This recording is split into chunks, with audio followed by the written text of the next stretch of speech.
Bienvenue à cette émission, c'est politique, mesdames et messieurs. Merci de renouveler votre confiance sur les antennes de la 10e rue télévision.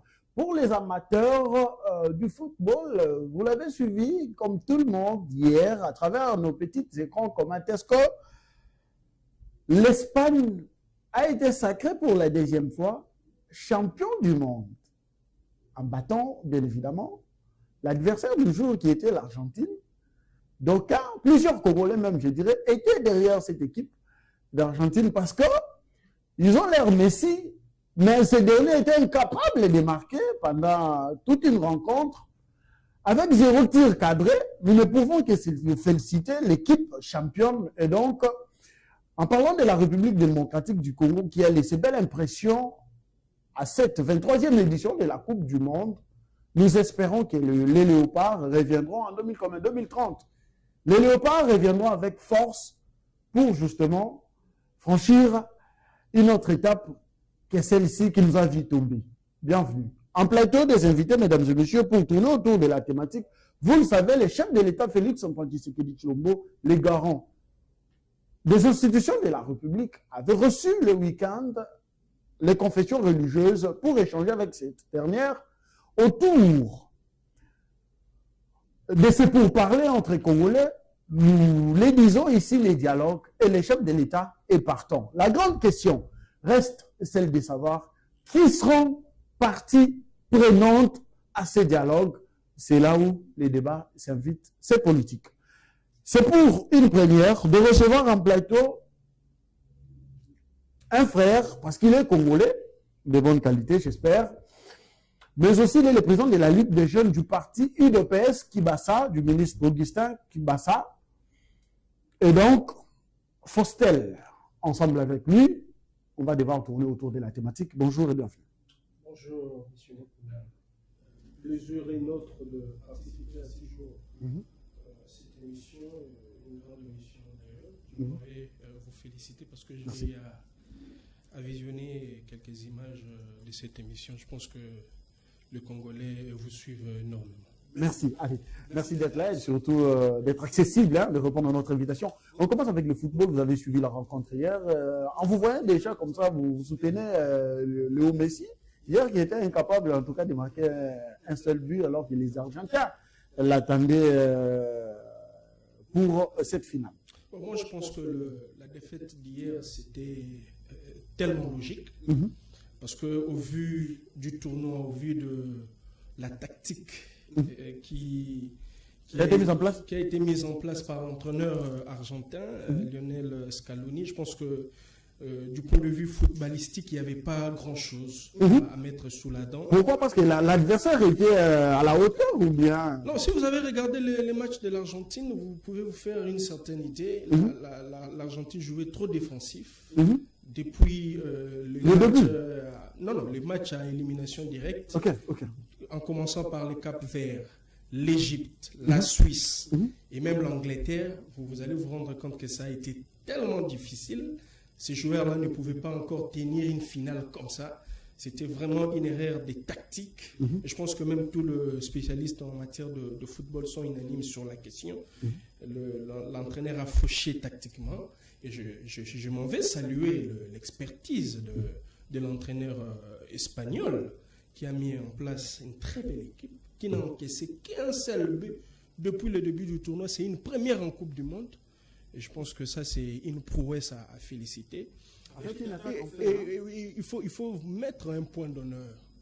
Aujourd'hui, l'Espagne est sacrée deuxième fois après 2010. Cela démontre la force de la formation. Les Espagnols ont mis toutes leurs forces dans la formation. Il y a d'un côté la Masia qui a fourni plus de 10 joueurs lors de cette finale, et du côté espagnol et du côté argentin. Il y a de l'autre côté les pays basques, là où il y a Real Sociedad et autres, ils sont aussi très forts en formation. Et l'entraîneur qui est sacré aujourd'hui champion du monde, si vous regardez son parcours, il a commencé par les équipes de jeunes.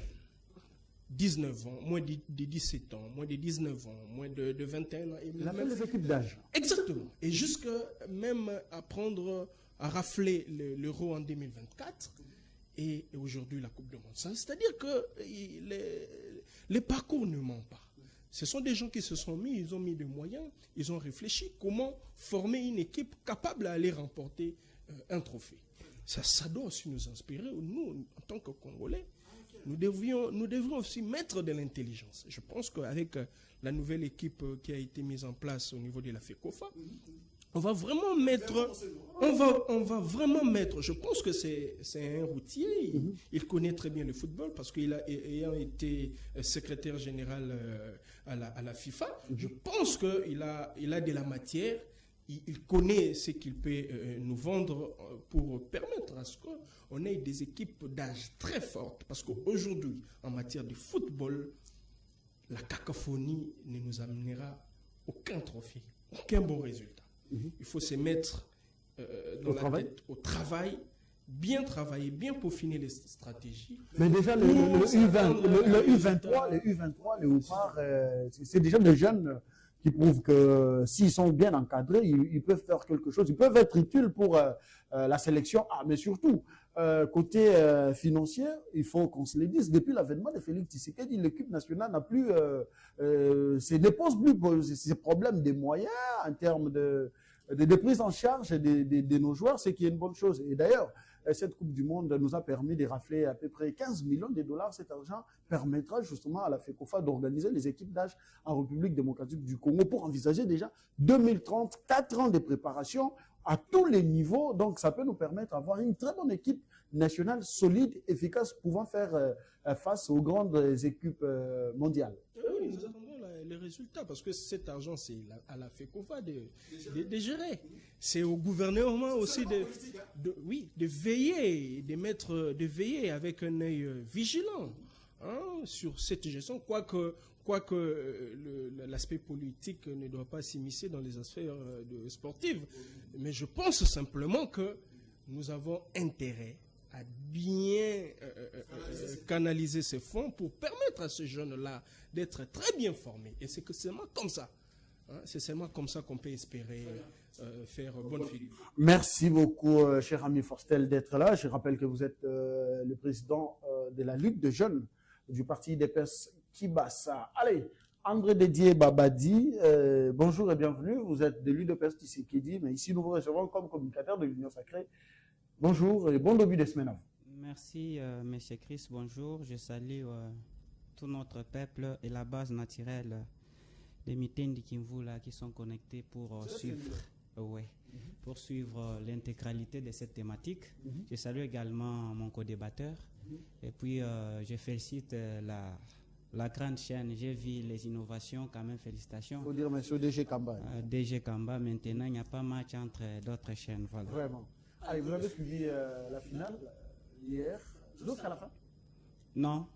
Je m'étais cassé à 84e minute parce que je voyais déjà l'Argentine. C'était pas intéressant, hein? Ce n'était pas intéressant encore parce que l'Argentine qu'on a vu battre l'Angleterre, ce n'était pas l'Argentine qu'on voyait hier soir. Léo Messi qui était à chaque fois qu'il touchait les ballons, c'est 4 joueurs qui venaient. Donc c'était compliqué. Mais en général, c'est le football que les meilleurs gagnent. Parce que même la Bible dit, ne savez-vous pas que 2 jouent dans le stade, courent tous, mais qu'un seul remporte le prix. Courez de manière à les remporter. Moi, je dirais l'Espagne a couru d'une manière à les remporter. Félicitations à eux parce que n'oubliez pas que la finale d'hier, c'était Barça contre Barça. Donc, si c'était l'Argentine, c'était toujours le Barça. Si c'est l'Espagne.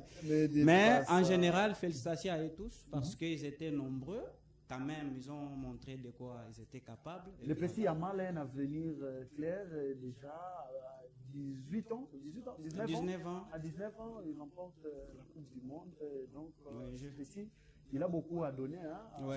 C'est comme Thierry Henry aussi à 1984-82. Il avait aussi 19 ans quand la France a eu son premier trophée. Et la Coupe du Monde, c'était en 98. 98, oui. Voilà.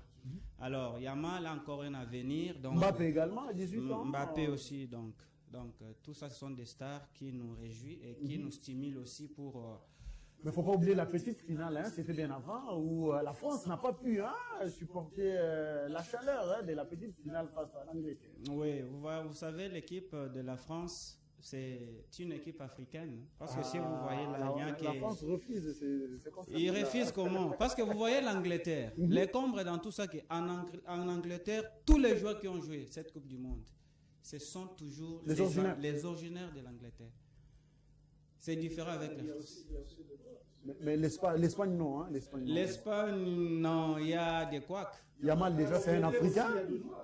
Pardon? Mais nous parlons en termes de pourcentage. S'il y en a 2, 3, ça se comprend, mais allez-y en France, c'est la totalité. 99%. 99%, qui neuf. Allez, très bien. Mesdames et messieurs, c'est le direct de votre émission. Le foot nous intéresse aussi. C'était quand même impérieux de placer un mot. Laissez-moi dire un grand merci à la grande équipe technique qui nous accompagne ce matin, chapeautée par Charlie Kitenge, mais aussi Germain qui est allé de l'autre côté de l'assistance. Nous avons Marco Elda qui nous assiste. Merci d'être là. On prend ce journal, Les Regards, qui titre « La coalition 64 ne désarme pas. Les troupes de Fayoulou prêtes pour la marche de ce mercredi 22 juillet. » Nous avançons pour prendre alors là où ça fâche, où on nous dit l'Union sacrée aussi fixe l'opinion, c'est lundi sur la tenue de sa marche pour ce même mercredi. Faustin, vous avez la parole. Pourquoi vous dérangez à chaque fois l'opposition qui prend les initiatives à elle, justement, pour faire son travail, jouer son rôle de manifester face à face de ces régimes en place? Vous venez toujours avec des pseudos, des concepts qui viennent vous chambouler les choses. Après, vous allez crier, il y a une mort. Donc pourquoi ne pas laisser l'opposition faire son truc et puis on verra le résultat après? Ouais, merci pour le verbe. Je pense que dire déranger, c'est un peu très fort. Mais non, mais c'est ça, c'est la réalité. Non, mais l'opposition a plein droit de s'organiser. Elle a commencé par sa C64, je dirais de résumement, parce que ça tend à sa disparition, parce que vous-même, vous sentez que depuis la rencontre le week-end dernier entre le chef de l'État et le père des confessions religieuses, vous sentez qu'au sein de la C64, rien ne va plus. Ces gens-là, ces opposants qui autrefois étaient unanimes sur presque toutes les questions, aujourd'hui, ils se sont disloqués. Mais toutes les germes de dislocation sont déjà mises en place. Vous allez donc sentir dans leur déclaration que d'un côté, il y a des Kabila et autres, avec Sauvons le Congo, et de l'autre côté, Kabound et toute sa bande. Ils ne sont plus d'accord sur la suite des événements. Et vous avez d'ailleurs suivi les déclarations d'un d'entre eux, qui est Bessianin Bolodja, qui a affirmé bec-ongle comment ils obtenaient leurs ressources. Là, ce n'est pas les débats. Mais je pense que sur la question de mobilisation, l'UDPS en a déjà démontré qu'elle est maître, elle est maîtresse en termes de mobilisation. Nous savons comment nous étions à l'opposition, comment on drainait des foules, comment nos leaders... Accompagnés par l'Église catholique.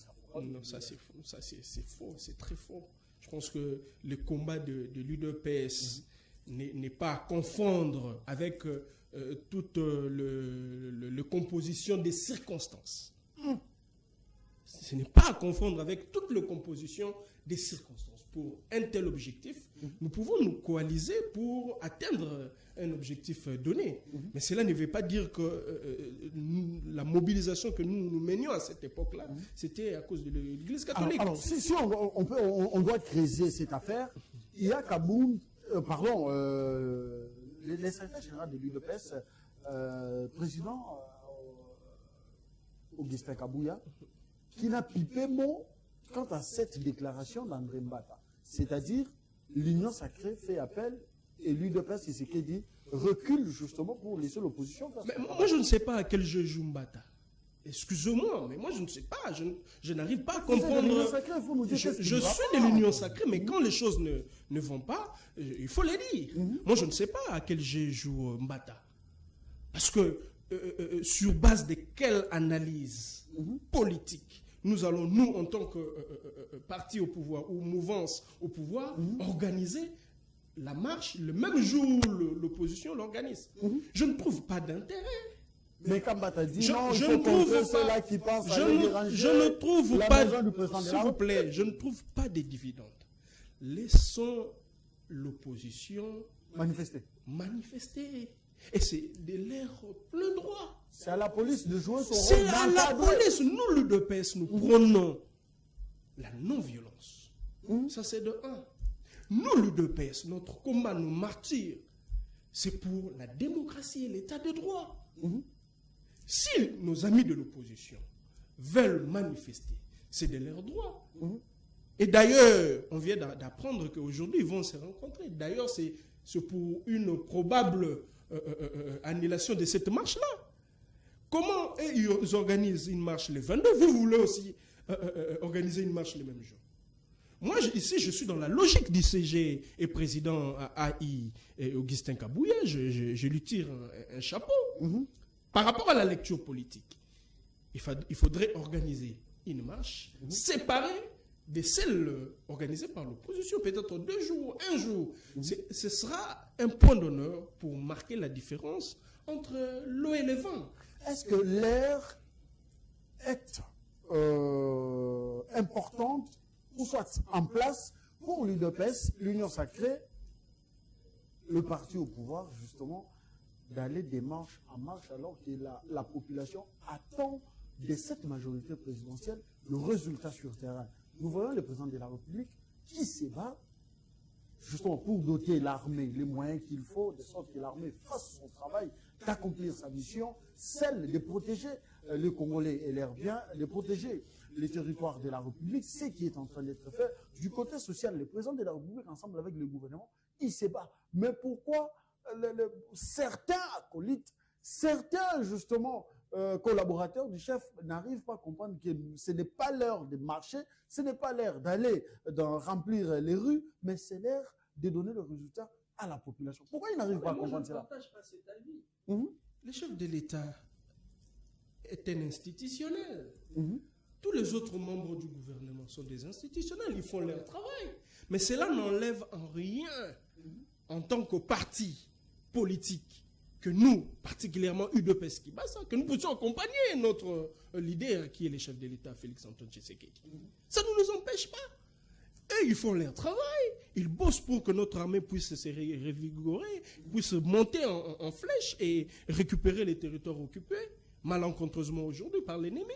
Mais nous, de notre côté, cela aussi ne nous empêche pas en tant que politique que nous puissions soutenir, par exemple, la question liée au changement de la Constitution. Si l'opposition va marcher pour demander la démission, entre guillemets, du chef de l'État, et que par la suite, ils attendent, voilà un peu la cacophonie qui règne au sein de l'opposition, ils demandent d'un côté la démission du chef de l'État, et de l'autre, ils attendent du même chef de l'État une ordonnance fixant les modalités d'organisation d'un dialogue. Vous voyez la difficulté que nos amis de l'opposition vivent dans cette cacophonie qui n'arrange personne.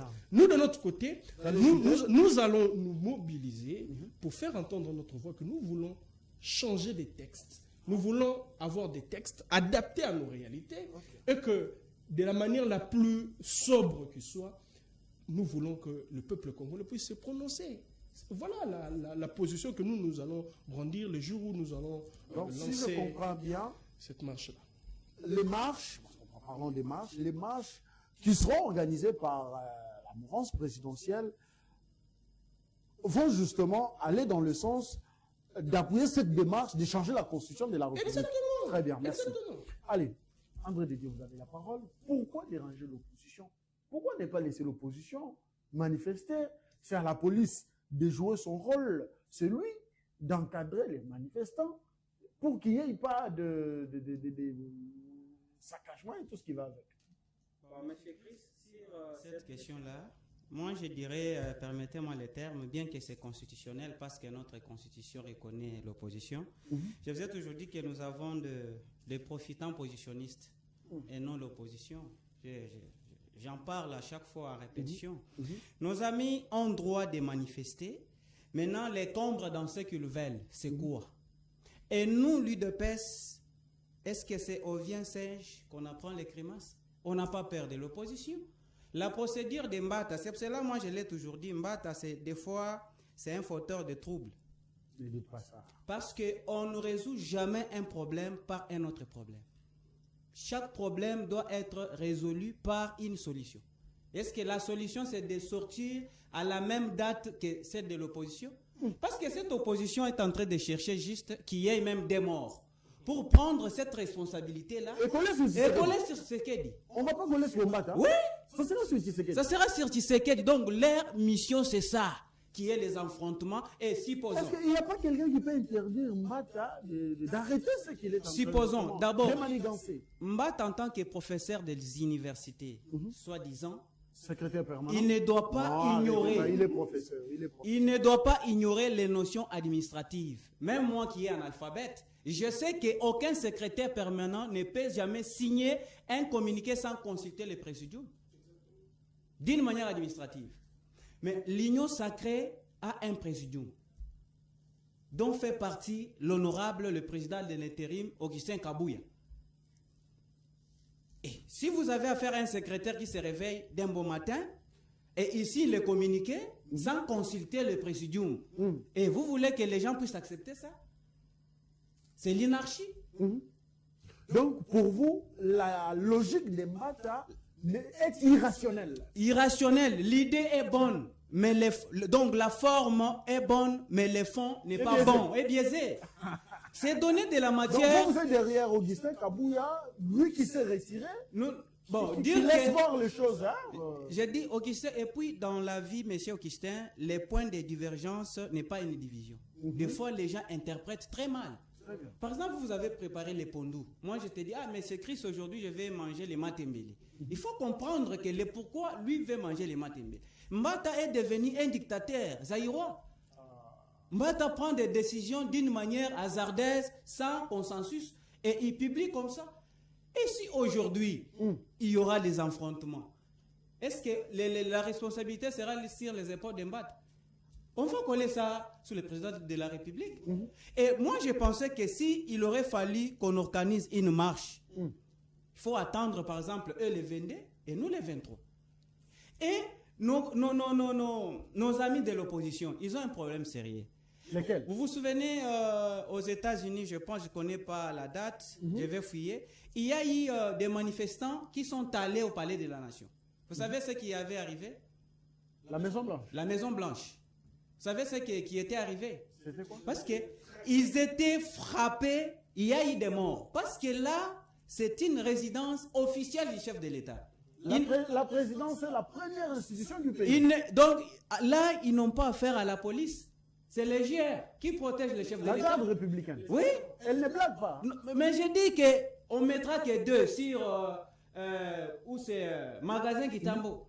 Mais ces gens-là ne vont pas. Vous voulez nous dire que Fayoulou, Kabound, Sessanga, Alain Bolojoa, ils exposent la vie des Kinois? Mais ils exposent la vie des Kinois.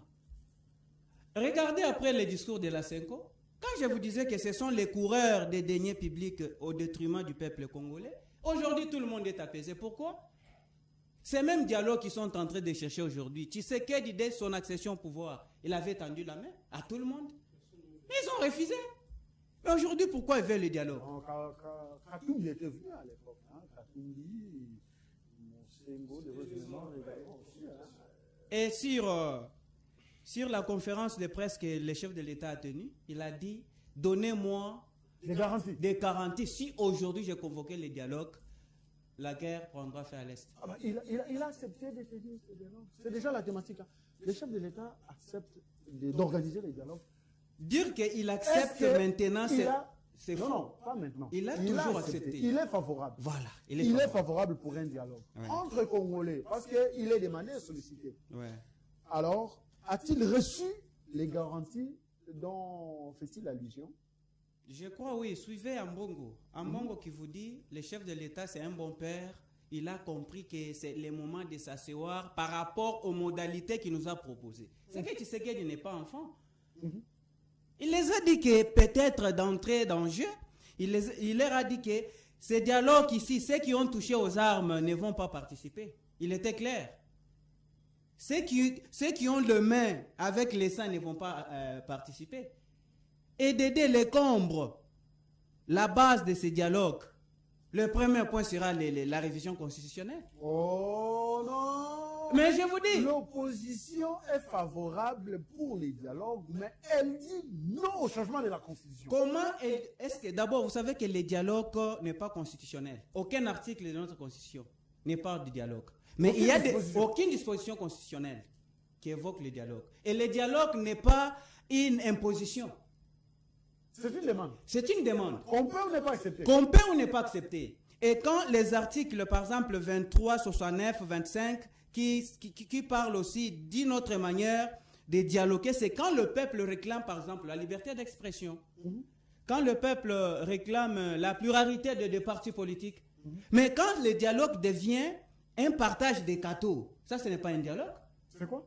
Ça, c'est juste vendre la République. C'est un complot? Un complot. On ne doit pas dialoguer pour les individus. Nous allons dialoguer pour la République. Parce que notre dénominateur commun, c'est la République. Très bien. Donc, tout celui qui va participer. Et ce dialogue sera organisé par les institutions établies légitimes. Ce qui me réjouit dans ce compte rendu du cardinal Ambongo, c'est quand il dit que nous devons tenir ces dialogues justement pour analyser la question d'insécurité dans l'Est de la République démocratique du Congo, où nous sommes injustement attaqués par les pays voisins, qui est le Rwanda. Mais enfin, tout le monde attendait cela. Il a dit ouvertement que c'est le Rwanda qui attaque la République démocratique du Congo. Vous êtes apaisé? Mais hier, vous êtes apaisé? Non, répondez à ma question, vous êtes apaisé? Je ne suis pas apaisé. Parce que je savais qu'il devait toujours comprendre que le Congo doit appartenir aux Congolais. Lui-même, tous les discours qu'il aurait tenus ici et en dehors du pays, il savait que ce qu'il vient de prononcer, c'était ça la logique. Laisser le Congo congolais. Mais comme les billets verts semblaient au moins les tourmenter ça et là, c'est pour cela qu'il était redevable. Mais c'est que vous savez, quand vous êtes redevable à quelqu'un, comme je suis dans le plateau, si quelqu'un m'avait déjà donné les billets verts pour venir défendre sa cause, vous verrez que même la question que vous allez me poser, je vais d'abord fuir ça pour régulariser, pour rendre compte des billets verts que j'aurais reçus. C'est ce qui s'est passé avec les cardinals. On va prendre quand même cet article d'actualité.cd qui titre « Grand Lac, affaire... » faire disparaître le M23. Vous gardez toujours la parole, vous allez réagir pendant une minute, comme ça Audrey va également reprendre la parole. Actualité.cd qui écrit « Faire disparaître le M23, c'est aussi vouloir faire disparaître le Rwanda », affirme Paul Kagame, qui s'est dit prêt si ces scénarios venaient à se produire. C'est fort ça. Hein? Mais Kagame, ce n'est pas sa première fois. Nous savons tous que le M23, c'est l'émanation du Rwanda. Et Paul Kagame, il vit que de cela. Mwanga Chouchou était représentant du Rwanda qui gérait des carrés miniers, qui créent des problèmes jusqu'au jour d'aujourd'hui. Dans l'Est du pays. C'est que Kagame profitait des Congolais de mauvaise qualité, qu'il pouvait instrumentaliser à bout portant pour vendre leur pays. Mais quand il comprend maintenant que tout le monde... C'est l'affaire des Congolais, il n'y a pas les Rwandais dans ça. Mais quand il déclare, il fait de telles déclarations... Il dit c'est l'affaire congolais. C'est entre Congolais. C'est entre Congolais. Vous savez, peut-être, si vous lisez même l'article de notre Constitution, il y a beaucoup de choses. L'article 4, l'article 54 et l'article 217. Vous savez, ces gens ici nous ont profité juste parce que nous, les peuples congolais, on n'avait pas la vision de comprendre que ce qu'on nous présente comme avantage, nous sommes en train d'hypothéquer notre pays. Il faut parler de la classe politique, pas le peuple congolais. C'est la classe politique qui négocie des affaires. Mais cette classe politique représente qui? Ils sont l'émanation du peuple congolais. Exactement. Mais quand ils nous représentent, c'est-à-dire qu'ils parlaient au nom de tout notre peuple. Ils ne parlaient pas à leur nom. C'est ça le problème. Alors, nous disons que ce n'est pas la première fois que Kagame parle ainsi. Nous disons que le Congo restera indivisible. Les 2 345 10 km², aucun centimètre de notre territoire ne sera cédé. C'est pour cela que nous en appelons tous à une cohésion nationale et non au partage des gâteaux. Merci. Audrey, vous avez la parole. Vous allez réagir quand même à cet article d'actualité.cd que nous avons lu par ailleurs. Vous pouvez aussi consulter, consulter Actualité, vous verrez ce que nous disons. C'est vérifiable. Hein. Grand Lac, faire disparaître le M23, c'est aussi vouloir faire disparaître le Rwanda, affirme Paul Kagame, qui s'est dit prêt si ces scénarios venaient à se produire. Donc pour Kagame, le Rwanda vit par rapport à l'insécurité qui se vit dans l'est de notre pays. Donc c'est une occasion pour le Rwanda de piller, saccager nos minéraux et les vendre pour se faire de la santé financière.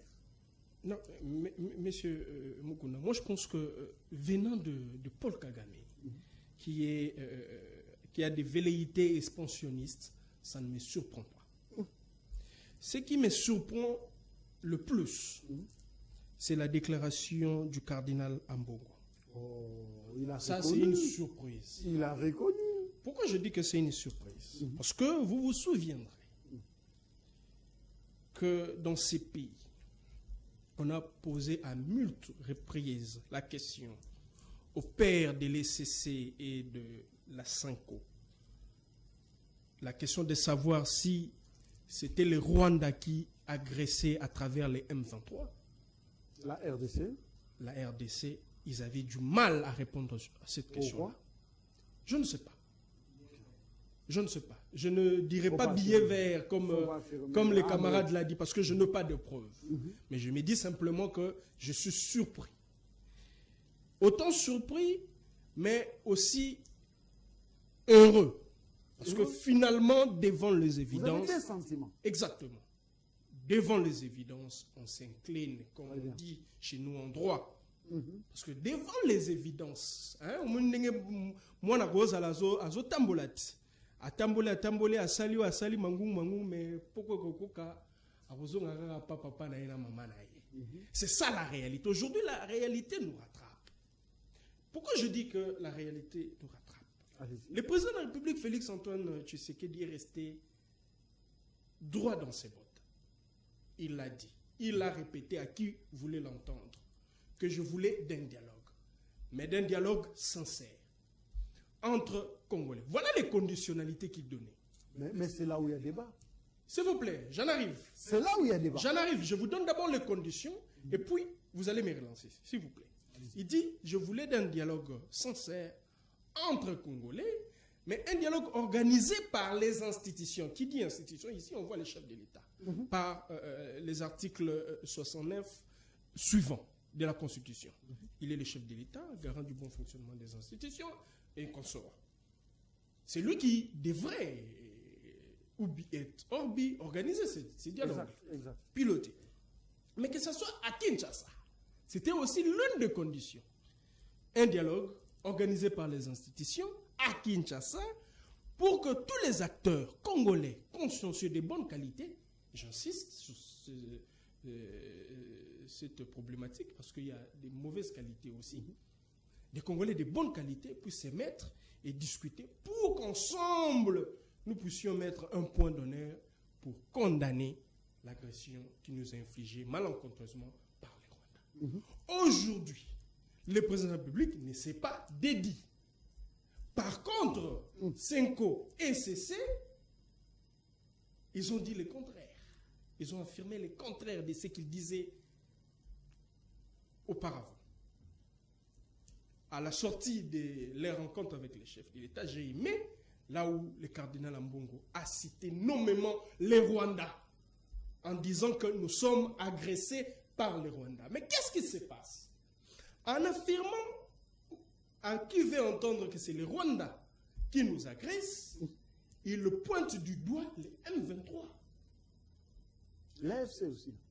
l'AFC M23. Très bien. Et en pointant du doigt l'AFC M23 comme supplétif rwandais, parce que c'est un secret de polichinelle, cela met en porte-à-faux catégoriquement avec leur démarche du pacte social. N'ayons pas une mémoire courte. Vous vous souviendrez quand ils sillonnaient toute la sous-région, c'était quoi leur narratif? Un dialogue avec tous les Congolais, on ne va pas exclure des gens, tout ça. Maintenant, aujourd'hui, ils sont allés même rendre visite au président rwandais. Et d'ailleurs, ça, c'est pas moi qui l'ai dit. C'est le monseigneur Mouteba qui l'a dit qu'ils avaient réussi quelque chose. Ça, c'est lui qui l'a dit. Mais ils étaient plus en charge. Non, c'est une digression. Si moi aujourd'hui, je vais voir le président Félix, non, il va pas me j'ai compris simplement que c'était un lapsus révélateur. Il n'a pas voulu le dire. Mais il l'a dit quand même. Parce que les Congolais ne sont pas dupes. Ils ont quand même compris. Parce que la déclaration aujourd'hui, pourquoi je dis ça? La déclaration incendiaire, l'une des déclarations incendiaires de Paul Kagame aujourd'hui, met en difficulté nos prélats. Comment vous dites pasteur d'un pays avec toute sa souveraineté, la même personne qui vous tue matin, midi, soir, vous allez courber les chines auprès de lui. Et vous dites, avec toutes les dents d'ailleurs, qu'on a reçu quelque chose de lui, on a été hébergé, on a été nourri, on a été pris en charge par la même personne qui tue vos frères et sœurs. Vous voyez un peu. Ce sont les hommes de l'Église. S'il vous plaît. Il doit quand même côtoyer, s'il vous plaît, pour savoir exactement le fond du problème. Il n'y a pas homme de l'Église. Vous savez qu'à l'Église catholique, ces gens-là, ce sont en miniature des institutions. Vous savez? Vous savez que le pape, c'est un chef d'État. L'organisation de l'Église catholique, il y a un côté politique qu'il ne faut pas oublier. Et lorsque vous dites des choses comme ça, pour un État souverain qui se veut souverain, on ne peut pas se permettre que nos fils du Congo puissent aller courber les chines comme ils l'ont fait. Nos prélats, nos pasteurs, des gens qui sont censés, en premier ressort, protéger les Congolais par leur prière, ils vont aller courber les chines auprès de la personne qui tue. Prier même pour les autorités installées, établies. Ils vont courber les chines auprès de la personne qui tue le Congolais. Et qui les dit sans abâche. Faire disparaître les M23, c'est vouloir disparaître le Rwanda. Ça, c'est un défi. Ça, c'est un défi. Et un défi. Non, il a étalé c'est un défi. C'est un défi il a étalé la vérité pour dire nous vivons grâce au M23 AFC parce que c'est eux qui nous permettent justement de creuser le minerai de la RDC. Moi, je mesure l'ampleur de ces mots ici. Paul Kagame ne badine pas. Il est ferme. Oui. Pourquoi je dis qu'il ne badine pas? Parce que ici, dans ces pays, nous avons eu un chef d'État qui a été tué en exercice de ses fonctions. Nous sommes en 2001. Exactement. Et ce complot a été fomenté par Paul Kagame. Et aujourd'hui, quand il prend telle audace, alors que même l'ultimatum qui lui a été lancé par les États-Unis d'Amérique a expiré, cela veut dire que non seulement il défie la République démocratique du Congo, mais il défie aussi les États-Unis d'Amérique. Il faut regarder dans quel contexte il donne ce discours. C'est après le 15 juillet. C'est pour dire quoi? On a une langue qui a dit, on a été sanctionné à gauche, à droite, on s'en fout et pour nous on passe, sinon on passe. Il a dit on passe. Donc en face de ces maïs, c'est pour nous dire que nous devions le prendre au sérieux. Ici, j'en appelle à tous les Congolais. L'heure est grave. L'heure est grave. Parce que cette fois-ci, Kagame ne combat pas seulement la RDC, mais il a mis aussi au défi les États-Unis d'Amérique. Et quand il met au défi les États-Unis d'Amérique dans de telles circonstances, cela veut dire qu'il y a quelque chose. Babi, bisous le bara, Moi, na Soso, hein? Sokatoni Nanzungu, c'est que maman a. Qui est derrière Paul Kagame? Je ne sais pas.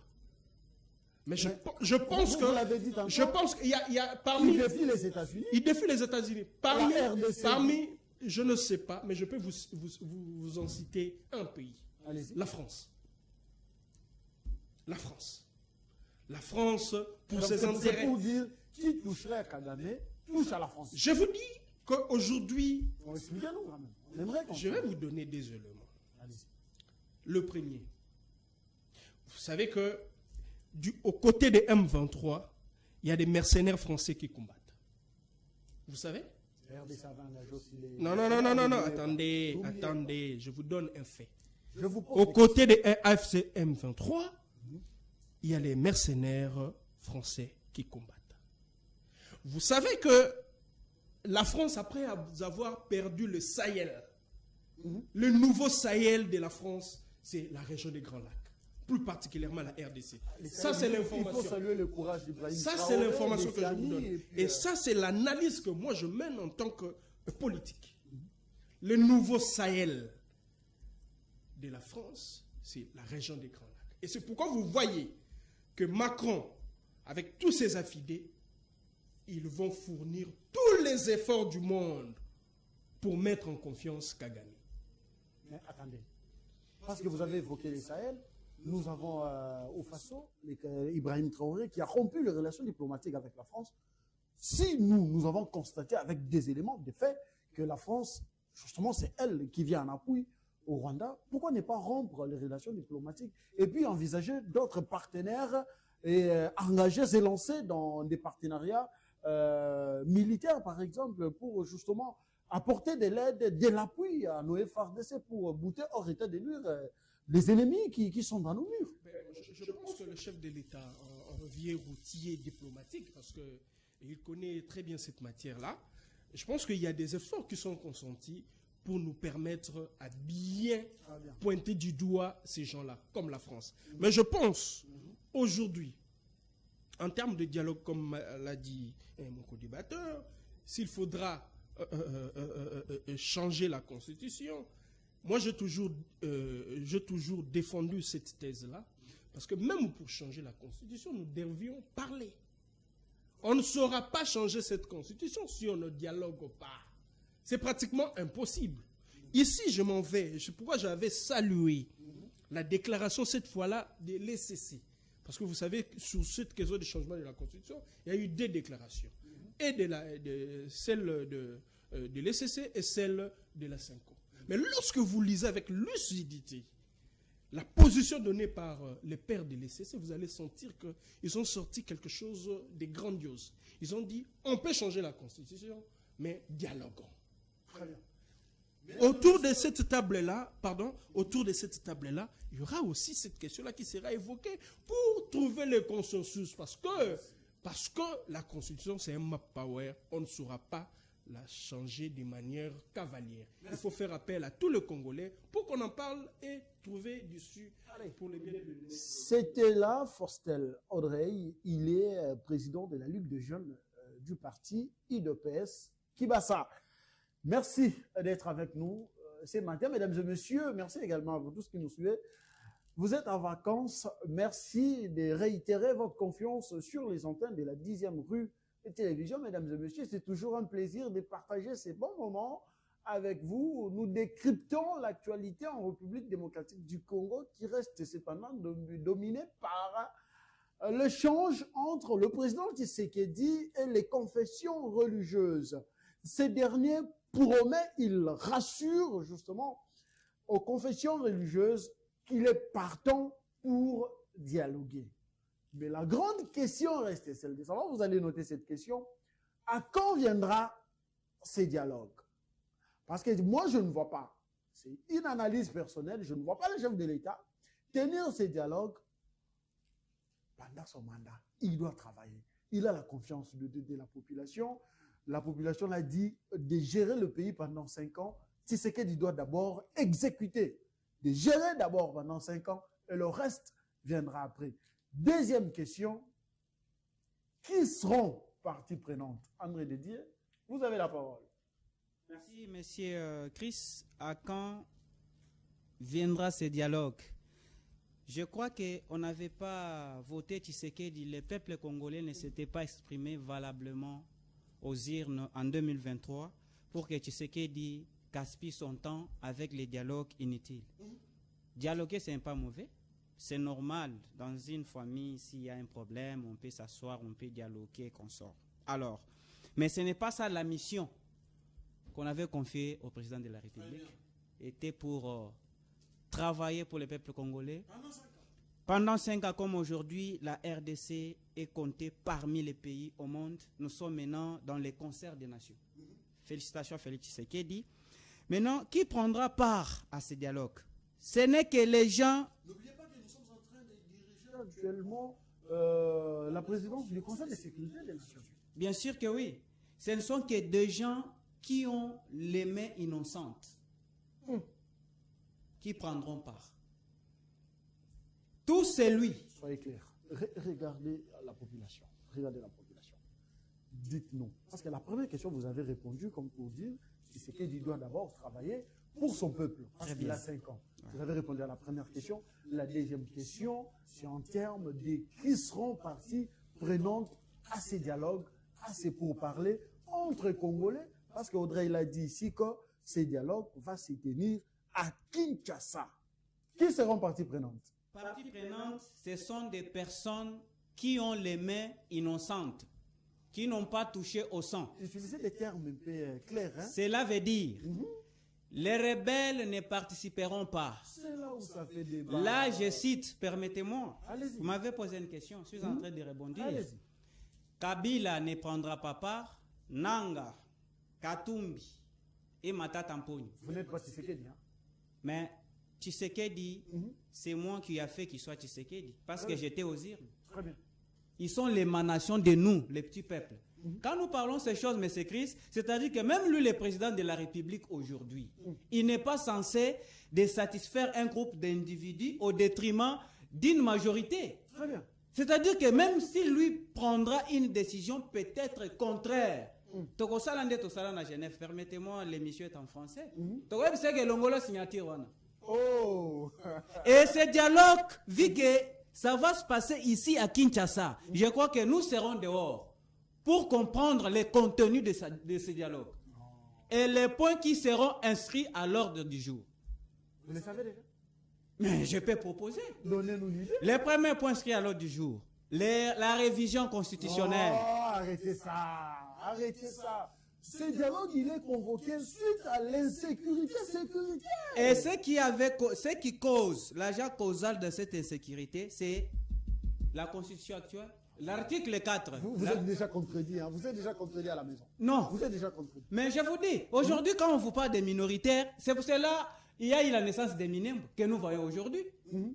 C'est constitutionnel. Quand on vous dit que si vous avez des conflits entre un autre pays, au nom de l'unité africaine, vous devez céder. Pour céder les Minembres, vous devez céder.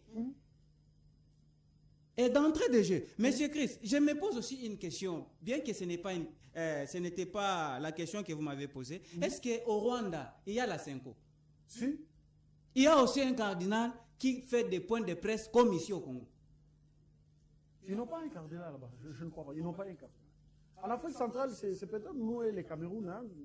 Je ne maîtrise pas, mais je crois que c'est nous et les Cameroun. Et moi, je sais, les cardinaux, et moi, je sais que la Senko, même là, c'est une plateforme qui joue. Donc, comment on appelle ça? D'un décret au ministère de l'Intérieur. Donc l'État congolais peut se décider aujourd'hui de suspendre les activités de la donner les décrets, signer un décret pour... non. C'est l'ASBEL. La Senko, c'est l'ASBEL. Non. Mais je vous dis... Retirez d'abord, retirez. Non, monsieur Chris, la Senko, c'est l'ASBEL, comme toutes les ASBEL que vous voyez. Et la mission des ASBEL est d'accompagner les actions du gouvernement. Mais on ne comprend pas comment la Senko, elle est en train de combattre les actions du gouvernement. C'est aussi un problème. Alors, je disais que ceux qui prendront part à ces dialogues, ce sont des personnes qui ont les mains innocentes. Tous les rebelles. D'ailleurs, le dialogue sera ici à Kinshasa. Qu'ils viennent participer. Parce que nous sommes là pour vérifier qui entre et qui n'entre pas. Merci, nous sommes arrivés à la fin. Merci beaucoup. C'était chaud, hein? Mais il faut quand même... Tu sais qu'il avait dit, on ne va pas finir dans les passés. Tu sais qu'il avait dit. Depuis qu'il aurait dit que je lance un appel sur l'état de la nation devant les deux chambres réunies en concret, aux intouchables, corrupteurs et corrompus d'hier, à la nouvelle conversion. Est-ce qu'ils ont accepté ça? Nous sommes arrivés à un moment où nous disons force contre force, pouvoir contre pouvoir, combat contre combat. Parce que c'est la patrie ou la mort. Mais c'est Christ, on ne doit pas penser aujourd'hui. Nous avons une génération. Il n'y aura pas. Et quand on dit, nous allons les battre avec les stylos. Nous, on ne fera pas les bouts. C'est avec quoi que Tshisekedi est en train de réaliser tous ces scores. C'est les stylos. Qu'ils viennent, nous les attendons. Vous avez des questions, vous répondez en une minute, comme ça moi je vais désamorcer le dossier. Rapidement, parce qu'on nous a déjà fait signe là-bas. Je pense que sur les deux questions, je vais rapidement répondre. Moi, j'évoquerai la théorie des 3 E. Les quand, les moments et les autres, ça va dépendre de la théorie de 3 E. Il y a l'efficacité, il y a l'efficience et l'effectivité. C'est seulement lorsque ces 3 éléments seront réunis, le chef de l'État, dans son pouvoir discrétionnaire, convoquera le dialogue. Jusque-là, c'est un secret. Seul le chef de l'État le sait, mais il nous a déjà donné les indicateurs. Très bien. Et ces indicateurs-là, je pense que ça ne va pas changer. Un dialogue avec les Congolais. Alors, le débat est maintenant sur le parti prenante. Le débat est là. Les parties prenantes, je dis indicateurs. En indicateur, je vois toutes ces conditionnalités. Vous partagez la vie. Le chef de l'État était très clair. En quoi disant? Il dit entre Congolais. Des gens qui seront capables de pointer du doigt les Rwandais. Vous pensez que le M23 va pointer du doigt les Rwandais? Ça sera le monde à l'envers. Donc cela veut dire que ceux qui ne seront pas capables de pointer du doigt les Rwandais, ils seront d'office exclus de ce dialogue-là. Les parties prenantes sont déterminées au vu de conditions qui sont émises par le vœu du chef de l'État. Merci.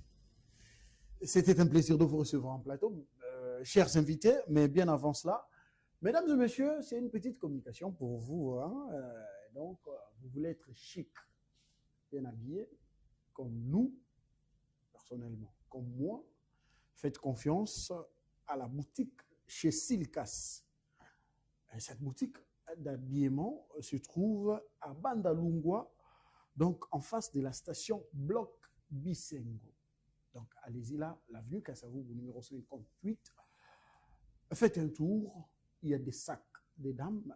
Il y a des robes, des jolies robes, soirées, des robes simples. Et donc, pour dames, il y a des chemises. Pour hommes, il y a également des bancos, des vestes. Pour hommes, mesdames et messieurs, il y a des chaussures. Et donc, cette adresse, c'est une nouvelle adresse pour vous, les amoureux de la SAP. Vous qui aimez toujours l'élégance, et donc faites un tour à la boutique chez Silkas de ma grande sœur, Sylvie Kassongo. Il y a des très bonnes choses. Faites un tour là-bas, vous serez mignon, vous serez très beau et présentable comme moi. Chez Silkas boutique, mesdames et messieurs, je vous invite. Et donc, on va passer très rapidement aussi le numéro pour ceux-là qui voudraient bien passer là-bas, appelez cette boutique au 089 26 72 26 4 à la fin. Je répète, 089 26 72 26 4 à la fin. Et donc, boutique chez Silkas. Merci à Faustel de répondre à notre invitation. Merci également à André Didier de répondre également à notre invitation. C'est ça même la jeunesse. Nous devons encourager et appuyer cette jeunesse. Regardez comment est-ce qu'ils ont débattu en plateau avec des analyses responsables, des analyses constructives, des analyses qui nous permettent en tout cas de faire avancer la République, surtout la jeunesse. Vous avez retiré quelque chose dans ce qu'ils ont dit ici en plateau, même si vous ne partagez pas leur point de vue, mais quand même vous avez compris que ce sont des têtes bien faites, qui ont bien réfléchi. C'est ça que nous voulons, des débats pareils, c'est des débats à encourager, à promouvoir pour que demain nous ayons une jeunesse responsable pouvant assurer le lendemain de la DRC. Charlie Kitenge, merci. Merci à Germain Kembe, merci à la grande équipe. Mesdames et messieurs, on se revoit demain avec le même plaisir. Mais entre-temps, à Slavita.